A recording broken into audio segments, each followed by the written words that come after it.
to JC Electronics. So in this video, we'll be doing the example questions on plotting of root locus diagram for a given open loop transfer function. Okay, so we have already done a part 1 video in which we have explained all the steps. So I would suggest you to first watch the part 1 and then only watch this part 2. Okay, anyway, I've given all the required explanations and everything in this video also. But if you want to get a more detailed picture on what are the various steps, why are we doing various steps, you should watch the part 1. Okay, so that is a step-by-step procedure video. So in this video, we'll be doing the plotting of root locus diagram for 2 questions. We'll be plotting 2 root locus diagrams. Okay, so let's see how to plot the root locus diagrams for the given transfer functions. So in this video, we are going to discuss about the root locus diagrams. We'll be solving 2 problems on drawing of root locus. Okay, so in the first part of the root locus video, we have explained the steps to draw the root locus. In this video, we'll be doing questions. Okay, so the first question we are going to attempt is this: g of s h of s is equal to k by s into s plus 2 into s plus 4. So this is the open loop transfer function given to you. Okay, this is the open loop transfer function. Okay, so as our first step, we are going to find the poles and zeros. So in the part 1, I have explained each and every step. That is what all steps you have to do to plot a root locus. I have explained.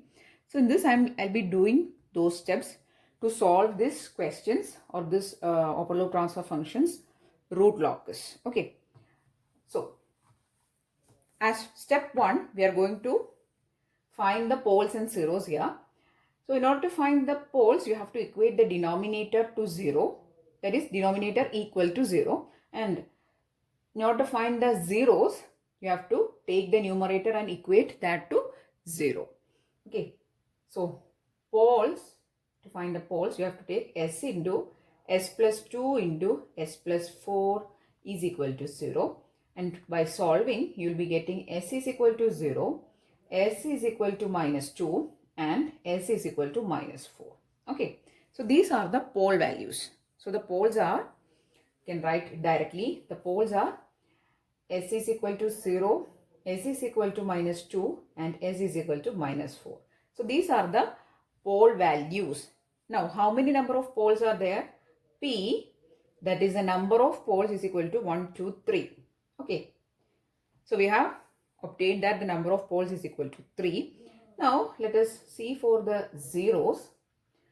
So, zeros means you have to take the numerator of this transfer function and equate that to equal to 0. There is no term present in the numerator. Only k is there. There is no s term, right? So, there is no 0. That is nil.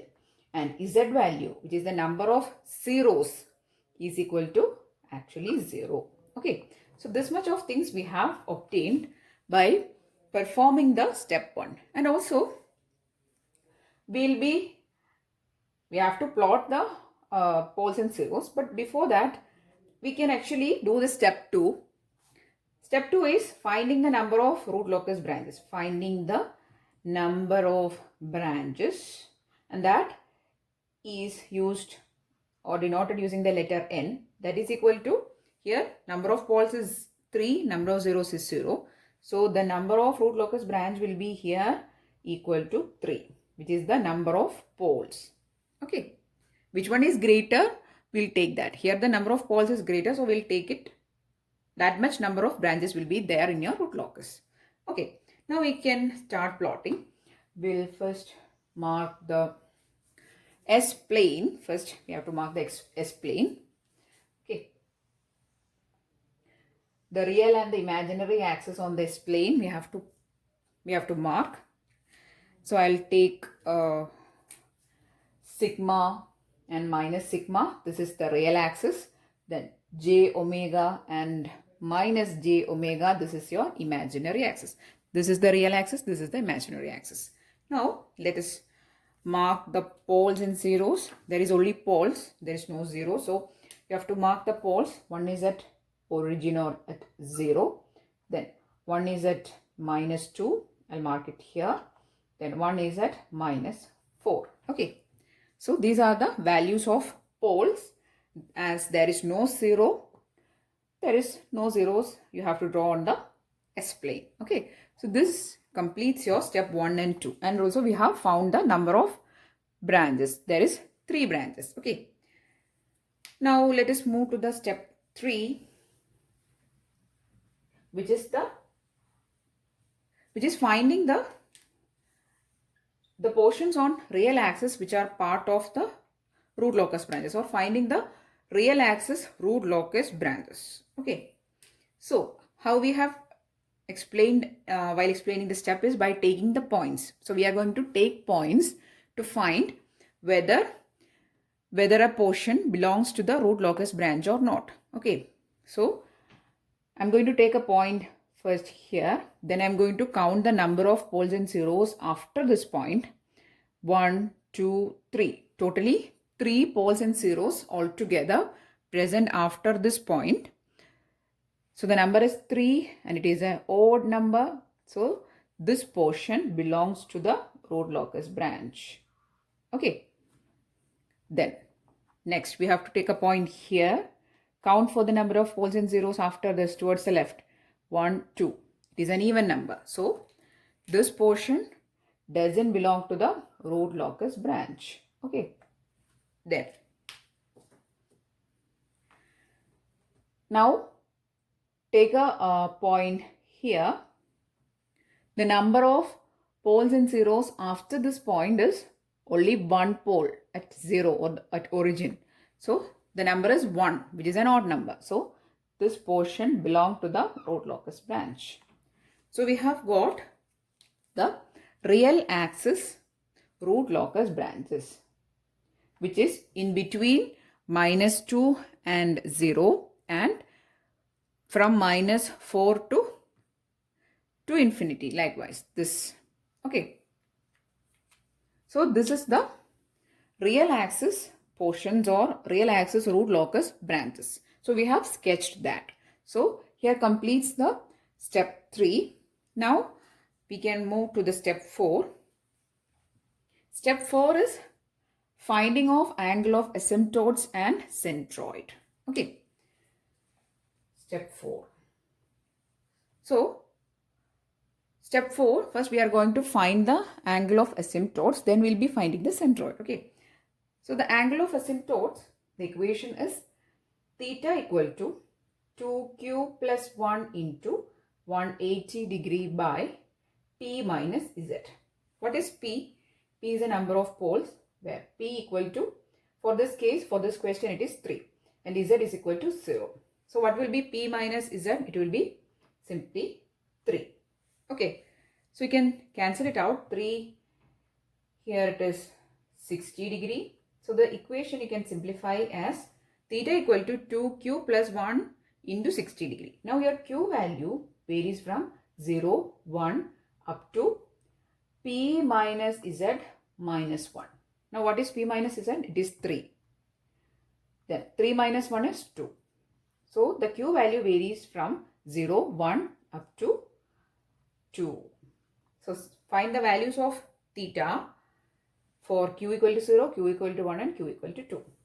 For theta at q is equal to 0, you can call it as theta 1. Theta 1 equal to 2 into 0 plus 1 into 60 degree. So you will be getting is 1 into 60, it is 60 degree. Theta 2 you will be getting is 2 into 1 plus 1 into 60. This 2 into 1 is 2 plus 1 is 3. 3 into 60 is 180 degree. So you are getting the next angle is 180 degree. Theta 3, in order to find it. Okay, so in order to find the theta 3, you have to take 2 into 2 plus 1 into 60 degree. You will be getting that as 2 into 2 is 4. 4 plus 1 is 5. 5 into 60, that is equal to 300 degree. So the angle of asymptotes you have obtained as 60 degree, 180 degree and 300 degree. So I'm going to just write it here. After finding the centroid, I'll mark it on this S plane. Okay. So theta 1, 60, theta 2, 180 and theta 3 is 300. Okay. Now next step, I'm going to find the centroid. Okay, so we have found angle of asymptotes. Next, we are going to find the centroid. Alpha, the equation is sigma, the real axis, the real part of the poles, sum of real part of the poles minus, I'll call it as real part of pole RP minus sigma RZ by P minus Z. So the general equation we have explained in the part 1 video. So please do watch the part 1 to have a detailed explanation. Okay. So you have to take the real parts of the poles and you have to sum all the real parts and then minus real parts of zeros minus by P minus Z. P minus Z is 3. Then the pole values are S is equal to 0, S is equal to minus 2 and S is equal to minus 4. So the real parts only, no imaginary parts, right? So you have to take just the sum of these values and you will be getting sigma real part of poles. And since there is no zeros, you can ignore this term. So it will be sigma RP by 3. Sigma RP will be 0 plus minus 2 plus minus 4. So it is minus 6 by 3 and you will be getting is minus 2. So the centroid value you have obtained is minus 2. Okay. So next we can plot these two things onto our S-plane. Alpha equal to minus 2. So this is actually here. Centroid is actually here. Okay. Centroid. From the centroid, mark the angle of asymptotes. So, first angle is at 60 degree. 60 degree means you have to take a protractor here. You have to plot for 60 degree. It will be somewhere here. Okay.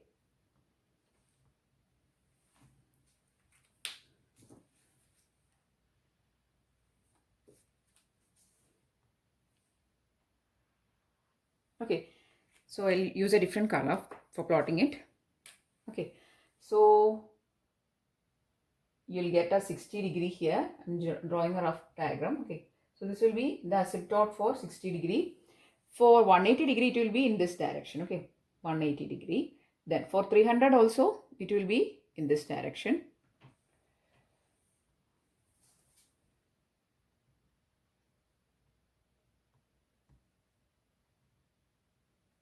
Okay. So, this is how you plot your asymptotes. Okay. I'll draw it a little bit neatly. Yeah. Okay. So this is your asymptote for 60 degree. This is your asymptote for 300 degree. And this is your asymptote for 180 degree. Okay. So you have to take a protractor and you have to mark 60 degree and a line or dotted line here. That is your asymptote for 60 degree. This is the asymptote for 300. This is for 180 degree. Now what is actually asymptotes means it is indicating the directions with which the root locus branches are moving towards infinity. So we have explained in the part 1 video that when the number of poles and zeros are not equal, some of the branches will move towards infinity. So these branches, at which angle they are moving towards infinity is explained with the help of the angle of asymptote. So with a 60 degree angle and a root locus branch is moving towards infinity. Now a 300 degree with a 300 degree angle, root locus branch or a portion of a root locus is moving towards infinity, and also with 180 degree angle a root locus branch is moving towards infinity. So this thing is actually happening when the number of poles P is not equal to the number of zeros. Here you can see that clearly the number of poles is 3, number of zeros is, there is no zeros. So number of poles is greater. Okay, so when there is a inequality or inequality between poles and zero numbers, there will be some branches of root locus which will move towards infinity. Okay, so please do watch the video or part 1 video. You will get a very good explanation. Okay, so this is all about the angle of asymptotes, and also we have marked the centroid. Okay, so in order to indicate the centroid, just draw a dot. Okay, so this is the centroid and angle of asymptotes. The next part is you have to find the points on imaginary axis which is touching the root locus branches. So that is the next step. Okay, you don't need all these things. You have to move to the next step, which is the step 5, finding of imaginary axis points touching root locus branches. Okay, actually I don't remember the step number, so just this is the next step. Okay, so we are going to find at which all points on the imaginary axis is touching the root locus branches, or the crossing points of root locus branches at the imaginary axis. So for finding that, you have to follow this method, 1 plus g of s h of s. This g of s h of s is given to you directly. 1 plus g of s h of s you have to equate to 0. And then you have to substitute s is j omega and find the values of omega. Okay. So next we are going to find that in which all points on the imaginary axis the root locus branches are touching or intersecting. Okay, so in order to find these imaginary axis point, there can be two methods. I've explained that. You can either go for the root table, or you can directly use this open loop transfer function and solve and find the values of j omega. Okay, so I'm going to proceed with the second method. Okay, so what I'm going to do here is I'm going to take 1 plus g of s h of s is equal to 0. Directly g of s h of s is given here, so you have to substitute it here and equate to 0. Then put s is equal to j omega in the equation obtained, and then solve for omega. You will be getting this values of j omega. That is the thing which I am going to do here. So first I have to take 1 plus g of s h of s is equal to 0. Just substitute it here. 1 plus k by s into s plus 2 into s plus 4 is equal to 0. Cross multiply, you will be getting s into s plus 2 into s plus 4 plus k is equal to 0. Open these brackets, you will be getting s cube plus 6 s square plus 8s plus k equal to 0. So the equation you are getting is s cube plus 6 s square plus 8s plus k equal to 0. In this equation, substitute s is equal to j omega. Okay, so in this equation, you have to put s equal to j omega. So what will you get? J omega cube plus 6 j omega square plus 8 j omega plus k equal to 0. Okay, so you are getting an equation like this, and you have to find the values of j omega cube plus 6 j omega square. So if you expand it, you will be getting an equation like this. Write it here, minus j omega cube minus 6 omega square plus 8 j omega plus k equal to 0. So this is the equation you are getting when you are taking the squares and cubes. Okay. So after solving, you are getting an equation like this. Okay, so this is the equation which is having 2 parts is real and 2 parts is imaginary. Now this is equal to 0. So this equal to 0 you can write as 0 plus 0j, right? And the next thing I am going to do is I am going to equate the real terms together with 0 and imaginary terms together with 0. Why? Because totally the real terms plus imaginary terms is equal to 0. And the 0 you can write it as 0 plus 0j. So there is a real part which is 0. Imaginary part that also 0. So equate the real parts with 0 and the imaginary parts with 0. So if you take the real parts, you will be getting k minus 6 omega square. So k minus 6 omega square is equal to 0. Okay, so you will be getting k is equal to 6 omega square.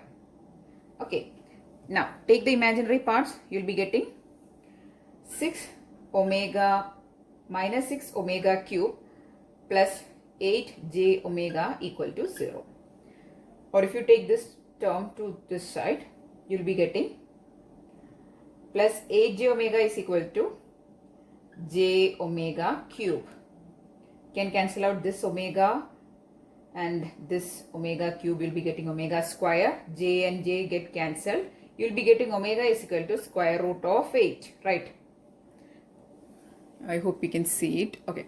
So, the omega you will be getting is square root of 8, and we can put this value here. So, if omega equal to square root of 8, omega square will be 8. So, k value you will be getting as 6 into 8 is equal to 48, and omega you will be getting as square root of 8 means it is plus or minus 2.8. Okay, so this is the value of omega which you are getting after solving the equation. Okay, now in order to obtain the values of the imaginary axis points, you have to take plus j omega and minus j omega. So the points at which the root locus is touching the imaginary axis is at plus 2.8 j and minus 2.8 j. These are the 2 points. Okay, plus 2.8 j here and minus 2.8 j here. Okay, I'll mark it here. This is plus 2.8 j and minus 2.8 j. Okay, so these are the 2 points. So this is how you find the imaginary axis points. Okay, so I hope you understood. So I have gone with the second method. I have not gone with the root locus method or root locus that is table construction and all. I have just taken my given transfer function, and then I have formed an equation 1 plus g of s h of s equal to 0. I have put s is equal to j omega, and I have solved for the omega. And the values I am getting is plus 2.8 j and minus 2.8 j. And also the value of k at the imaginary axis I have got as 48. That I am not going to draw in the graph or this figure.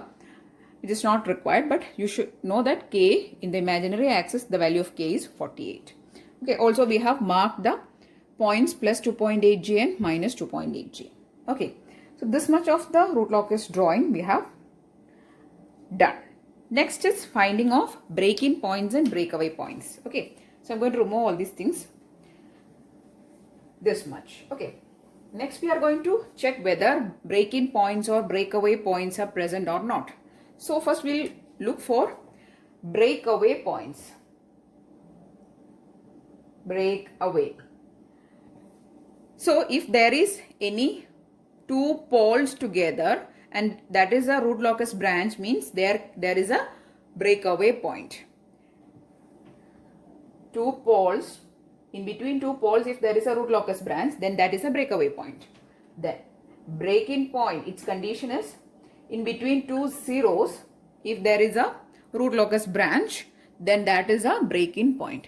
Now let us, also you have to look in the real axis. So the break-in point and breakaway point will be only in the real axis. Okay. So in the real axis, you can see that there is two poles here, and in between these two poles you can see a red line which is a root locus branch. So there is a root locus branch in real axis between two poles, right? So that indicates that there is a breakaway point. So in this area there is a breakaway point, and now we have to find the value of breakaway point. But there is no break-in points. Why? Because there is no root locus branch on real axis in between two zeros. Also, there is no zero in this particular question. Okay, so there is no break-in point. Okay, so I hope that much is clear. Again, I'm telling you to watch the part 1. Okay, so we are going to find the value of breakaway point. How to find breakaway point? You have to equate 1 plus g of s h of s to 0. You will be getting an equation 1 plus k by, actually we have done this step previously also. So anyway, I am writing it once again. So s into s plus 2 into s plus 4 is equal to 0. If you equate or if you take cross multiply, you will be getting s into s plus 2 into s plus 4 plus k equal to 0. Expanding, you will be getting s cube plus 6s square plus 8s plus k equal to 0. Now you have to write this equation in terms of k. Sorry, you have to write the equation for k in terms of s. So k equal to or you can write it as minus k. Okay, minus k is equal to, or simply take this k to the other side. So equal to minus k. Okay, so I have expanded these brackets and I have got this. Then plus k equal to 0. I have to form an equation for k in terms of s. So I have taken this k to this side. So this is my equation. Next step, take dk by ds. Differentiate this equation with respect to s. You will be getting 3s square plus 2 into 6, 12s plus 8 is equal to 0. Okay, so this is the equation you are getting. Now solve this equation and find the values of k. The values you are getting is s is equal to minus 0.84 and s is equal to minus 3.154. Okay, so these are the 2 points, or these are the two. So the values of s you are getting here is s is equal to minus 0.84 and s is equal to minus 3.154. Now here we are going to find the value of breakaway point, right? And the breakaway point will be in this region. That is, the breakaway point is always in between two poles. Here the pole values are 0 and minus 2. So the value should range in between 0 and minus 2. From these two values, which value is lying in between 0 and minus 2? It is this. So the breakaway point is at, I'll mark here, minus 0.84. Okay, I hope you can see, or else I'll write it separately. Okay, so this is the black dot is the breakaway point, and the value of the breakaway point is breakaway point equal to minus 0.84. Okay, so this is the breakaway point value. Now, if you have done this much, you can draw the root locus branch which is touching the imaginary axis. So the root locus branch is touching the imaginary axis and it is coming to this breakaway point. It breaks away from this to the next point. Okay, so it is breaking away at this minus 0.84 point. So your root locus branch will be like this. So you have to draw connecting these points. Okay, so this is your root locus complete diagram. Okay.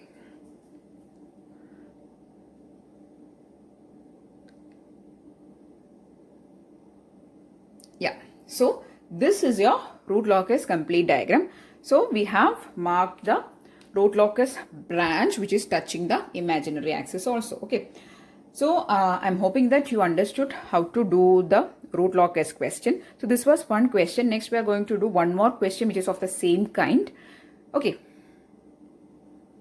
so the next question that we are going to do is this. Okay, so this question again having poles, 3 poles and no zeros. Okay, so first step we are going to find the poles and zeros. The poles, how many number of poles are there? P will be, there will be 3 poles, 3 poles will be there, and zeros, Z is equal to 0, no zeros. Okay, the values of poles is S is equal to 0. You have to equate this to this denominator to 0. Okay, S equal to 0, S equal to minus 1 and S equal to minus 5.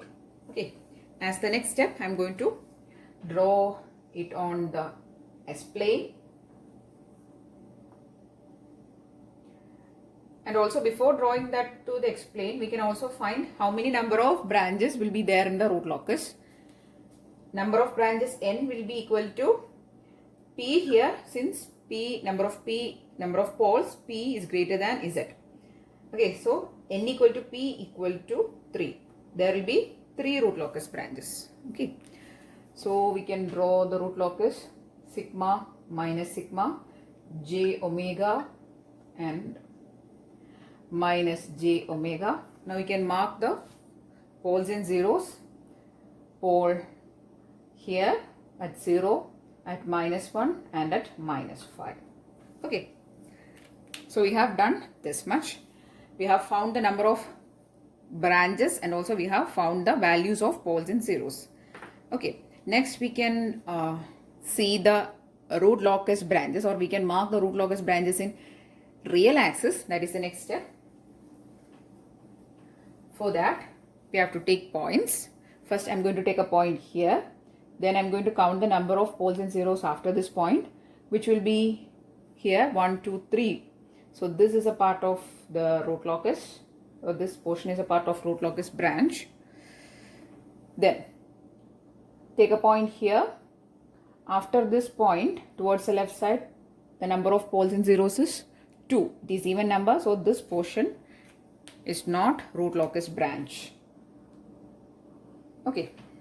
Then here I'm going to take a point.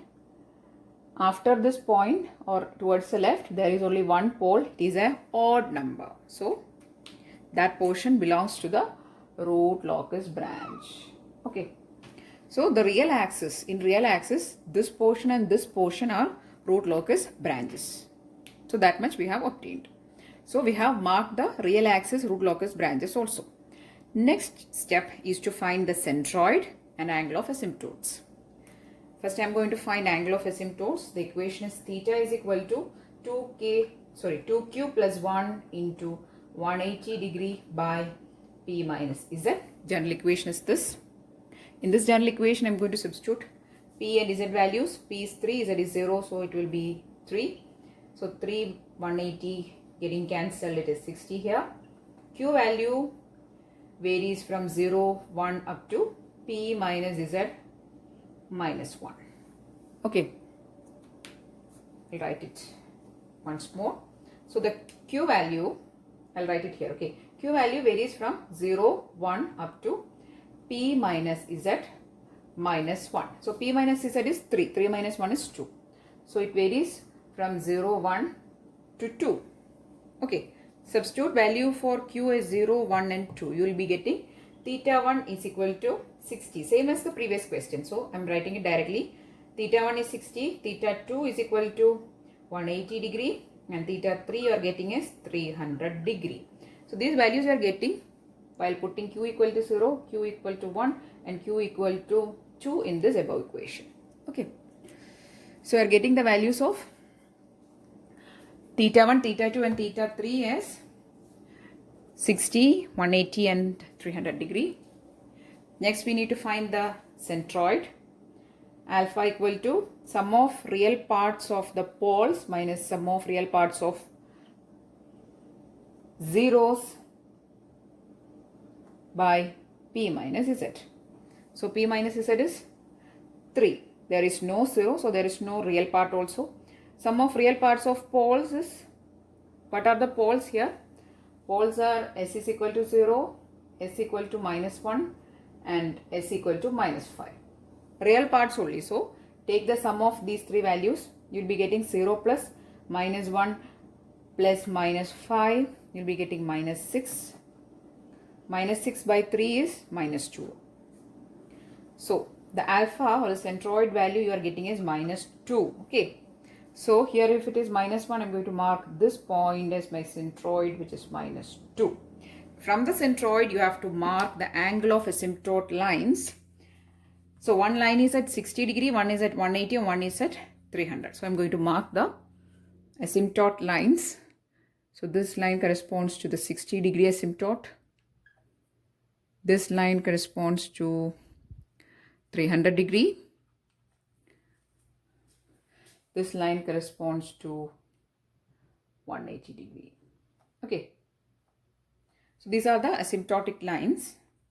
So after finding the asymptotes in the centroid, so this you have to mark is centroid. Okay. Anyway, you should be knowing that the intersecting point of asymptotes is centroid only. So this is centroid. These are the asymptotes at 60, 300 and 180 degree. Okay. Now we are going to find the next part or the next step we are going to do, which is the finding the imaginary axis points where the root locus branches intersect. Okay. So you can either do the root table method or the previous method we have done for the previous question. Okay. So for finding the imaginary axis values, I am going to take 1 plus g of s h of s is equal to 0. Substitute the values of, substitute the value of g of s h of s, which is this 1 plus k by s into s plus 1 into s plus 5 equal to 0.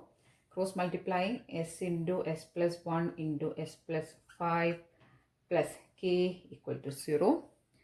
Opening the brackets, you'll be getting s cube plus 6s square plus 5s is equal, plus k equal to 0.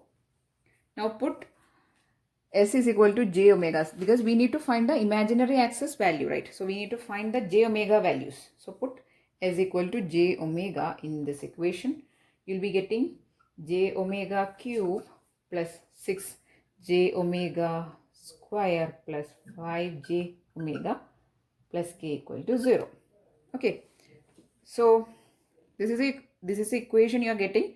Now while expanding, you'll be getting minus j omega cube plus 6j omega, it is minus, there is no j also, minus j omega square, okay, plus 5j omega plus k equal to 0. Now we are going to write this 0 as 0 plus 0j. So for this side, so this equation is equal to this side, right? So this side, the real part is also 0, imaginary part is also 0. So you are going to equate separately. Equate the real parts together equal to 0. Also imaginary parts together is equal to 0. Same case we have done for the previous question. So while solving, you'll be getting k minus 6 omega square is equal to 0, and the value of omega while solving you are getting is omega is equal to, I'm directly writing, okay, directly.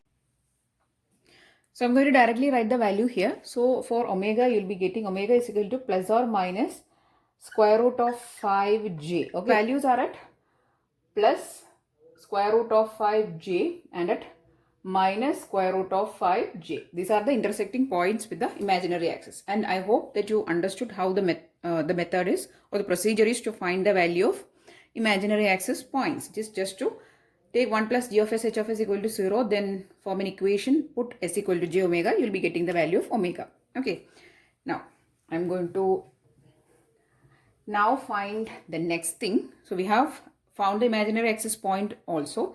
Next step is to find the break points, that is breakaway point or break-in point, whether it is present or not. Let's see.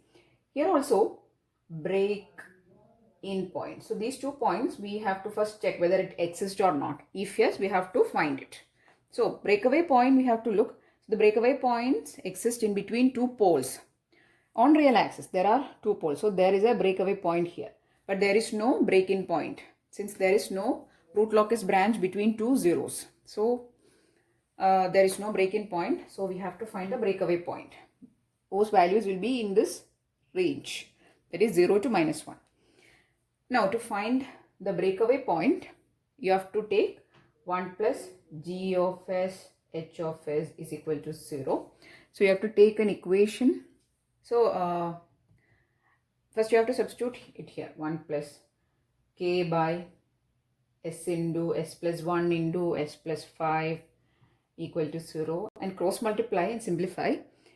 And after opening the bracket, you'll be getting an equation s cube plus 6s square plus 5s plus k equal to 0. I hope you remember that this same equation we have, this much of step we have done for the previous step, that is finding of imaginary points also. So that is same. You have to just copy it and write it here. Okay. So this much we have done. Next you have to write an equation for k. So s cube plus 6s square plus 5s is equal to minus k. Next take dk by ds and equate it to 0.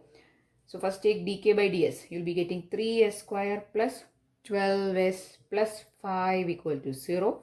Now solve it and find the values of s. S you will be getting is minus 0.473 and s is equal to minus 3.528. So you have to get a value in the range 0 to minus 1. So which will be that value? This. So the break away point is here, I'll mark.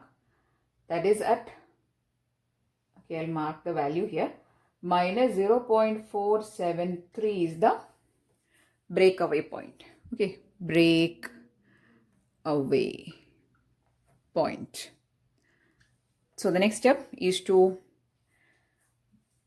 mark the root locus branch, cutting the imaginary axis. So this will be like this.